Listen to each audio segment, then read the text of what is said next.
આજની બોધમાલા. એક ઝવેરી પરિવાર હતો. પિતાના મૃત્યુ બાદ માતા અને પુત્રનું ગુજરાન સામાન્ય રીતે ચાલતું હતું. થોડા સમય પછી આર્થિક સ્થિતિ તેમની કથળી. માતાએ એક હીરાનો હાર પુત્રને આપીને કહ્યું, જા કાકાની દુકાને જઈ આ હાર વેચી આવ. કાકાની દુકાને પુત્ર આવી પહોંચ્યો અને સઘળી વાત કાકાને કહી. હાર બતાવ્યો.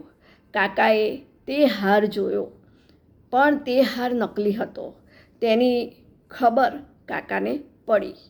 છતાં કાકા બોલ્યા, તું ચિંતા ના કર બેટા, મારી દુકાને આવતીકાલથી કામે લાગી જજે. હમણાં હીરાના ભાવમાં ખૂબ મંદી ચાલે છે, થોડા વખત પછી જોયું જશે.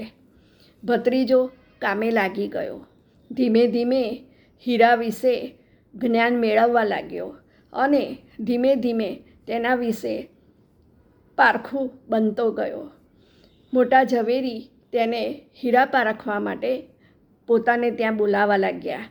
ખૂબ મહેનત પછી તે હીરા પારખું ઝવેરી બની આખા બજારમાં ઓળખાવા લાગ્યો.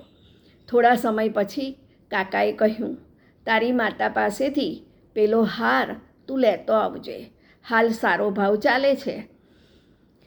માતા પાસે હારની પુત્રએ માગણી કરી.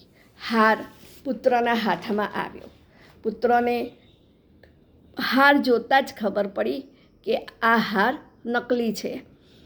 તે છતાં પણ કાકા પાસે પહોંચ્યો. કાકાને જઈ અને બધી વાત કરી અને કહ્યું, કાકા આ હાર તો નકલી છે. કાકાએ કહ્યું, જે દિવસે તું મારી પાસે હાર લઈને આવ્યો હતો તે દિવસે જ મને ખબર હતી કે આ હાર નકલી છે, પણ તે દિવસે મેં તમને કહ્યું હોત તો તમને દુઃખ થાત. વળી તમારી નબળી આર્થિક સ્થિતિનો હું ગેરલાભ ઉઠાવું છું તેમ તને અને તારી માતાને લાગત. આપણા સંબંધોમાં કટુતા આવત. ભત્રીજો બધી જ વાત સમજી ગયો અને કાકાનો આભારી બની રહ્યો. આ વાત પરથી બોધ મળે છે કે દરેક બાબતનું જ્ઞાન આપણી પાસે હશે તો આપણો જરૂર વિકાસ થશે. વળી આપણામાં કોઈના માટેની કટુતા, કોઈ શંકા, કુશંકા કોઈ પણ બાબતે રહેશે નહીં. વળી સાચું જ્ઞાન હશે તો તે આપણને સાચી સમજણ આપશે.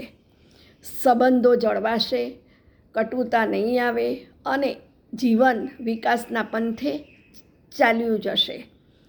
વ્યક્તિ, વસ્તુ, અમૂલ્ય ચીજો, પૃથ્વી પર રહેલી નાની મોટી દરેક બાબત જે માનવ જીવનને સ્પર્શતી હોય તેના માટે તેનો ઉપયોગ કરવા હીરા પારખું બની જઈશું તો દરેક બાબત અમૂલ્ય બની યશ, પ્રતિષ્ઠા અને સન્માનમાં વધારો કરનારી બની જશે.